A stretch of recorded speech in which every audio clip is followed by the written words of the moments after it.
मैं राम मनोहर तिवारी आप सभी का आरएमटी बायोलॉजी लेक्चर में स्वागत करता हूं। आज हमारा चैप्टर है ह्यूमन हेल्थ एंड डिजीज़।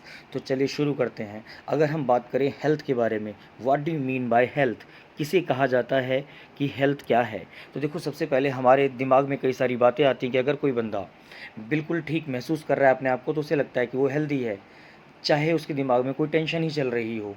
ठीक है, अगर उसको कोई भी फिज़िकली चोट नहीं लगी तो उसे महसूस होता है कि वो हेल्दी है, या उसे लगता है कि अगर मैं ठीक काम कर पा रहा हूँ तो मैं हेल्दी हूँ। लेकिन WHO क्या कहता है? WHO के अनुसार अगर हम बात माने तो it is a state of complete physical, mental and social wellbeing. अगर कोई बंदा फिजिकली, मेंटली और सोशली फिट होगा तो ही उसे हेल्दी कहा जाएगा। ठीक है, उसे कोई डिजीज़ ना हो तो मतलब फिजिकली फिट है, उसका ब्रेन सही काम कर रहा हो तो मतलब मेंटली फिट है, और अगर वो सोसाइटी के लिए बेटर कुछ कर पा रहा हो तो वो सोशली फिट है। प्रोडक्टिविटी इंक्रीज़ होती है अगर बंदे हेल्दी होते हैं। बैलेंस डाइट ज़रूरी है, पर्सनल हाइजीन की ज़रूरत है, रेगुलर एक्सरसाइज करेगा तो वो बंदे की हेल्थ ठीक रहेगी।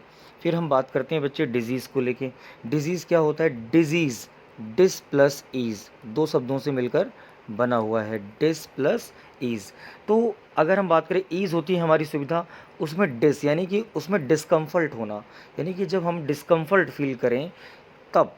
तो यानी कि एनी फंक्शनल और physical change from the normal state that cause discomfort. हमारी जो फंक्शनल या फिजिकल चेंज हो जिसकी वजह से हमें डिस्कम्फर्ट महसूस हो, या डिसेबिलिटी हो रही हो, या हमारी हेल्थ इम्पेयर हो जाए, तो उस कंडीशन में हम कहेंगे कि डिजीज़ हुई। राइट। उसके बाद बच्चे अगर हम बात करें यहाँ पे, ठीक है, तो नेक्स्ट आता है type of disease. Type of disease के बारे में बच्चों हम बात करें तो दो टाइप की डिज़ीज़ होती हैं। एक होती हैं कम्युनिकेबल डिज़ीज़ और एक होती हैं नॉन कम्युनिकेबल डिज़ीज़। ठीक है, एक होती हैं कम्युनिकेबल डिज़ीज़ और दूसरी नॉन कम्युनिकेबल डिज़ीज़। राइट। तो कम्युनिकेबल डिज़ीज़ में बच्चों क्या क्या आ जाता है? कम्युनिकेबल डिज़ीज़ को हम लोग इन्फेक्शियस डिज़ीज़ भी कहते हैं। इनमें वो सभी चीज़ें आ जाती हैं जिनकी वजह से फैलने वाली बीमारियां होती हैं, जैसे कि वायरस के द्वारा फैलने वाली बीमारियां होती हैं। तो जो भी वायरस के द्वारा प्रॉब्लम हो रही होगी वो कम्युनिकेबल डिजीज़ में आ जाएगी। तो लाइक कॉमन कोल्ड आ जाएगा इसके अंदर बच्चों, है ना, कॉमन कोल्ड आ जाता है इसमें। बैक्टीरिया के द्वारा होने वाली प्रॉब्लम्स इसमें आ जाएंगी, जो आज हम बैक्टीरिया की चर्चा करने वाले हैं। रिकेट्सिया के द्वारा होने वाली प्रॉब्लम आ जाएंगी, क्लेमाइडिया के द्वारा होने वाली प्रॉब्लम आ जाएंगी, प्रोटोजोआंस के द्वारा होने वाली प्रॉब्लम आएंगी, फंजाई के द्वारा, हेलमिन्स के द्वारा। ये सब जो कुछ फैलने वाली बीमारियां हैं वो इसमें आ जाती हैं, इन्फेक्शियस डिजीज़ में आती हैं। ठीक है, तो वन बाय वन ये सारी बीमारियां हम लोग पढ़ेंगे, लेकिन उससे पहले हम लोगों को बात करनी है बैक्टीरिया से होने वाली डिजीज़ की।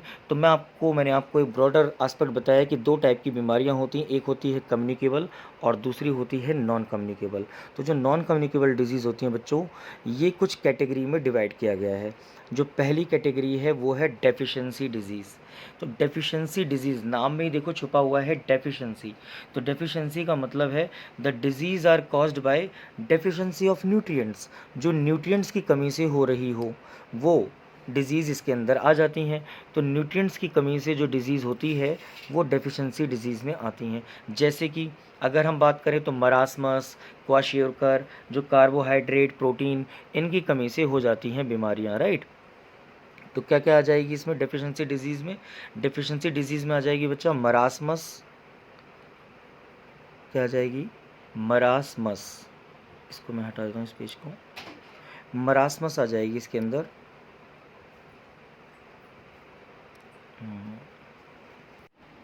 तो नेक्स्ट आती है बच्चों डेफिशिएंसी डिजीज़ में, मैंने आपको बताया क्वाशियोरकर आ जाएगी, आप लोग नोट डाउन कर लीजिएगा। मरासमस आ जाती हैं, बेरी आ जाती हैं। तो जो भी न्यूट्रिएंट्स की कमी से बीमारियां होती हैं वो सब इसके अंदर आ जाती हैं। तो एक हमने बात कर ली डेफिशिएंसी डिजीज़ में क्वाशियोरकर। क्वाशियोरकर तो KWASHIORKER,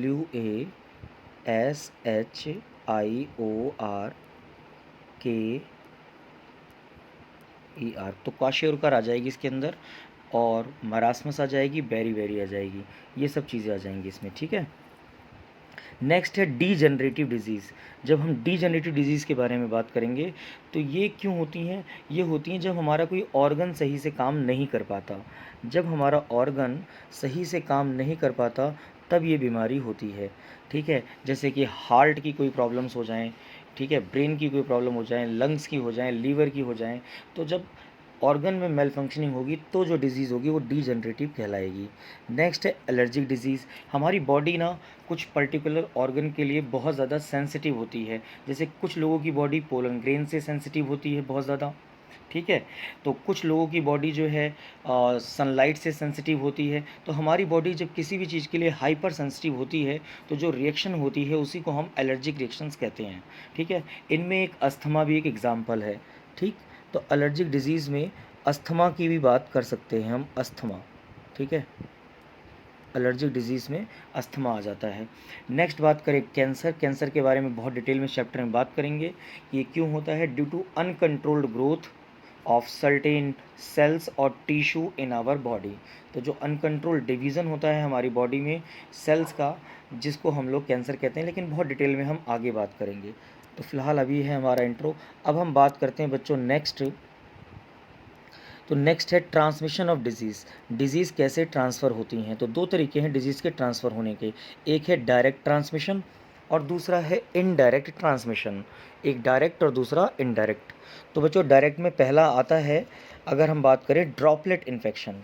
ड्रॉपलेट इन्फेक्शन पहला आता है, ड्रॉपलेट इन्फेक्शन। इसमें क्या होता है कि कुछ पैथोजेंस जो होते हैं वो ह्यूमन बॉडी में डायरेक्टली एंटर होते हैं।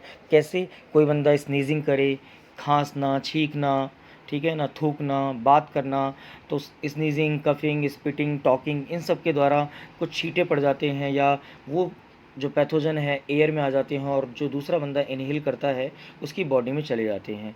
तो बहुत ही ख़तरनाक तरीके से ये बीमारियां जो हैं फैलती हैं, ड्रॉपलेट इन्फेक्शन वाली खास करके। तो इस ड्रॉपलेट इन्फेक्शन में ज़ुकाम आ जाएगा बच्चों, कॉमन कोल्ड जो आपको पढ़ना है इस चैप्टर में, मिसल्स, ट्यूबरक्लोसिस, निमोनिया आ जाएगा, ये भी पढ़ना है, डिप्थीरिया, ठीक है ना। तो ड्रॉपलेट इन्फेक्शन वो होते हैं जो कि इन सब चीज़ों के द्वारा फैलते हैं, स्नीजिंग, कफिंग के द्वारा, ठीक। नेक्स्ट है आपका कांटेक्ट विद इन्फेक्टेड पर्सन। अब कोई अगर डायरेक्टली इन्फेक्टेड पर्सन के कांटेक्ट में आए, जैसे चिकन पॉक्स में कोई केयर कर रहा हो तो उसको भी खतरा हो सकता है, स्मॉल पॉक्स, सिफिलिस, तो ज़्यादातर इन लोगों के कांटेक्ट में आने से या इनके सामान को यूज़ करने से भी ये प्रॉब्लम हो जाती हैं बच्चों, ठीक है।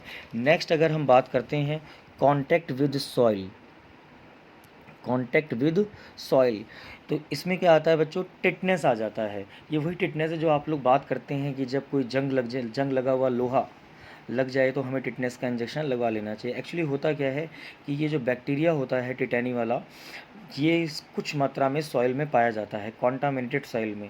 तो हम लोग इसीलिए कभी भी जब लोहे की वजह से हमें डर होता है कि हमें टिटनेस हो जाएगा, तो इसीलिए कहा जाता है क्योंकि कहीं ऐसा ना हो कि उस धूल मिट्टी में इसके बैक्टीरिया प्रेजेंट हो, ठीक है ना।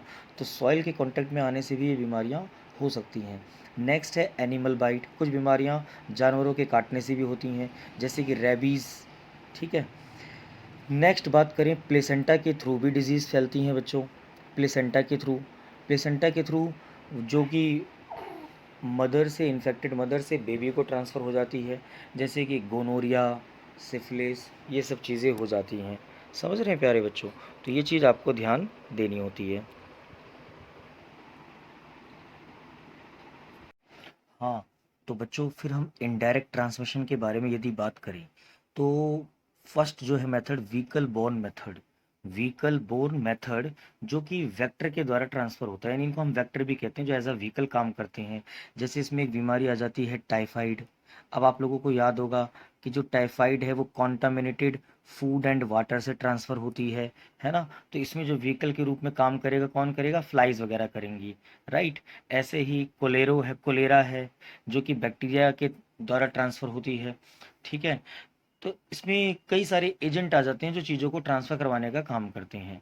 नेक्स्ट है एयरबॉर्न। कुछ एयरबॉर्न मेथड होते हैं बच्चे इसके अंदर, जिनके द्वारा ये ट्रांसफ़र होती है बीमारी, जिसमें टाइफस वगैरह आ जाएगा। उसके बाद है ह्यूमन कैरियर्स, तो डिप्थीरिया, टाइफाइड, ये इसके अंदर आ जाती है। चलिए अब बात करते हैं एक बीमारी की जो आपके एग्ज़ाम के लिए इम्पॉर्टेंट है, और वो है टाइफाइड। तो आप एक चीज़ ज़रूर ध्यान दीजिएगा इसके अंदर, अगर हम बात करें कि एक पैटर्न याद रखना है। सबसे पहले कॉजल ऑर्गेनिज्म क्या है उसका, मोड ऑफ ट्रांसमिशन क्या है, सिम्टम्स क्या है, और अगर उसका कोई डेडलीस्ट सिम्टम्स है तो वो भी ध्यान रखना है, अगर कोई डायग्नोस्टिक तरीका है तो वो भी याद रखना है आपको, राइट। तो अगर हम बात करें टाइफाइड की वन बाय वन, ठीक, अगर हम टाइफाइड के बारे में बात करें तो सबसे पहले से हम एंटेरिक फीवर भी बोलते हैं। इसका जो कॉजल ऑर्गेनिज्म है, जो कॉजल ऑर्गेनिज्म है इसका, वो क्या है, साल्मोनेला टाइफी, ये बैक्टीरिया होता है बच्चा। तो साल्मोनेला टाइफी इसका कॉजल ऑर्गेनिज्म है। मोड ऑफ ट्रांसमिशन क्या है इसका, मोड ऑफ ट्रांसमिशन है contaminated water and food, contaminated water and food. Symptom क्या क्या है, फीवर बहुत ज़्यादा आ जाता है, भूख नहीं लगती, पेट में दर्द रहता है, कब्ज बन जाती है यानी कॉन्स्टिपेशन, पेट साफ नहीं होता, हेडेक रहती है। ये सब सिम्टम है जो कि अगर ये सिम्टम महसूस हो किसी को तो उसे चेकअप कराना चाहिए, हो सकता है कि इस बीमारी के चपेट में आ जाए। नेक्स्ट है इंटेस्टाइनल परफोरेशन। तो इसमें जो है आंतों में छेद हो जाता है, ये थोड़ी सी डेडलीस्ट केस है, इसमें बंदे की जान भी जा सकती है। तो इस चीज़ को टेस्ट करने के लिए, चेक करने के लिए डायग्नोस्टिक टेस्ट हम क्या करते हैं, विडाल, विडाल नाम का टेस्ट या वाइडल टेस्ट करवाया जाता है, राइट बच्चों। तो ये आप लोग समझ गए होंगे। अब हम एक डिजीज की और बात करते हैं, दैट इज निमोनिया। निमोनिया के बारे में हम बात करते हैं। तो जब हम निमोनिया की बात करें तो इसका जो कॉजल ऑर्गेनिज्म है वो क्या है, स्ट्रेप्टोकोकस निमोनी। जो कॉजल ऑर्गेनिज्म है वो क्या है, स्ट्रेप्टोकोकस निमोनी, राइट। तो कॉजल ऑर्गेनिज्म इसका स्ट्रेप्टोकोकस निमोनी है। एक और है हीमोफिलस इन्फ्लुएंजा, हीमोफिलस इन्फ्लुएंजा। तो Streptococcus pneumoniae, Haemophilus Haemophilus influenza, ये सब बैक्टीरिया हैं जिनकी वजह से निमोनिया होता है, ठीक है बच्चों। उसके बाद एक और आपने सुना होगा माइकोप्लाज्मा निमोनी, उसकी वजह से भी ह्यूमन बीइंग में निमोनिया होता है, लेकिन फिलहाल हम इन दोनों की बात कर रहे हैं। इसका जो टारगेट ऑर्गन है वो लंग्स है, लंग्स को अफेक्ट करता है। अब आप जानते हैं कि लंग्स में एल्विलाई प्रेजेंट होती हैं, ब्रोंक्यूल्स होते हैं, तो इनमें जो है फ्लूइड भर जाता है, म्यूकस भर जाता है, जिससे कि सफिशिएंट एयर लंग्स को नहीं मिल पाती कि वो लंग्स सफिशिएंट एयर ले सके और गैसेस एक्सचेंज में हेल्प कर सके, तो प्रॉब्लम हो जाती है। तो ये भी जानलेवा हो सकता है, लेकिन ज़्यादातर ये भी बच्चों में देखने को मिलता है, ठीक है। और मोड ऑफ ट्रांसमिशन जो है एक तरीके से अगर देखा जाए तो ये जो है कहीं ना कहीं ड्रॉपलेट इन्फेक्शन की तरह ये भी ट्रांसफ़र होता है, ठीक है ना। नेक्स्ट अगर हम बात करें तो सिम्टम क्या है इसमें, चिल, हाई फीवर, कफ, हेडेक, इन सब की वजह से भी ये चीज़ें जो हैं ये इसके सिम्टम है, जिसकी वजह से हम समझ सकते हैं कि इसको ये बीमारी हुई होगी। लेकिन आप सब समझ सकते हो कि ये सब जनरल सिम्टम है। In severe cases lips and finger nails may turn grey to bluish in colour.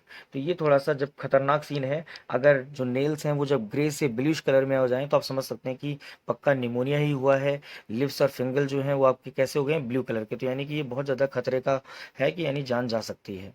Next बीमारी आती है कोलेरा, ये भी बैक्टीरिया के द्वारा होती है, कोलेरा, जिसे हम कहते हैं विब्रियो कोलेरी नाम का बैक्टीरिया है ये, विब्रियो कोलेरी नाम का बैक्टीरिया है कोलेरा, ठीक है। तो ये भी इन्फेक्शियस बीमारी है। अब इसमें जो पेशेंट होता है उसे बहुत ज़्यादा बार वॉशरूम जाना पड़ जाता है। तो पहले के लोग भाई खेत वेत में जाते थे या तालाब के आसपास जाते थे तो बीमारी फैलने के बहुत ज़्यादा चांस हो जाते थे। तो जो उनका स्टूल निकलता है वही स्टूल में बैक्टीरिया बहुत ज़्यादा होते हैं, कहीं वो वाटर या कहीं भी मिल जाए तो बहुत तेज़ी से बैक्टीरिया फैलते हैं, ठीक है ना। तो काफ़ी खतरनाक है, बार बार वॉमिटिंग और बार बार वॉशरूम जाना, तो ये सब इसमें प्रॉब्लम रहती है कोलेरा में। तो ये भी खतरनाक बीमारी हो जाती है बैक्टीरिया के द्वारा होने वाली। तो एक टाइम था कि जब गांव में फैलती थी तो गांव के गांव साफ हो जाए। नेक्स्ट है डिप्थीरिया। डिप्थीरिया भी बैक्टीरिया से होने वाली प्रॉब्लम है बच्चों, कॉर्नी बैक्टीरियम डिप्थीरिया के द्वारा होती है। चिल्ड्रन ही ज़्यादातर अफेक्ट होते हैं, हिंदी में इसे गल घोटू भी कहते हैं, गल घोटू बीमारी, ठीक है ना। और इसमें जो गला है सोर थ्रोट होता है, ठंड लगती है, इसमें भी हल्का सा फीवर होता है इसके अंदर, राइट। और साथ ही साथ हेडेक, वॉमिटिंग, ये सब चीज़ें हैं। तो एक खतरनाक बीमारी में से एक है। गले के पीछे एक कफ सा भी, एक काला सा बलगम टाइप का भी एक जमा सा हो जाता है, जिससे कि सांस लेने में भी ब्रीदिंग प्रॉब्लम हो जाती है। तो ये सारी बीमारियां जो मैंने आपको बताई हैं बैक्टीरिया से होने वाली हैं और ये आपके बोर्ड एग्जाम में आने वाली हैं। इतना नोट्स भी आप लोगों के लिए सफिशिएंट है बच्चों, ठीक है। तो इस तरीके से आप लोग मेरे साथ बने रहिए, पेपर आने से पहले पहले हम सारी चीज़ें कंप्लीट कर लेंगे। और चैनल लाइक शेयर और सब्सक्राइब करना ना भूलिए। Thank you so much guys, bye, take care.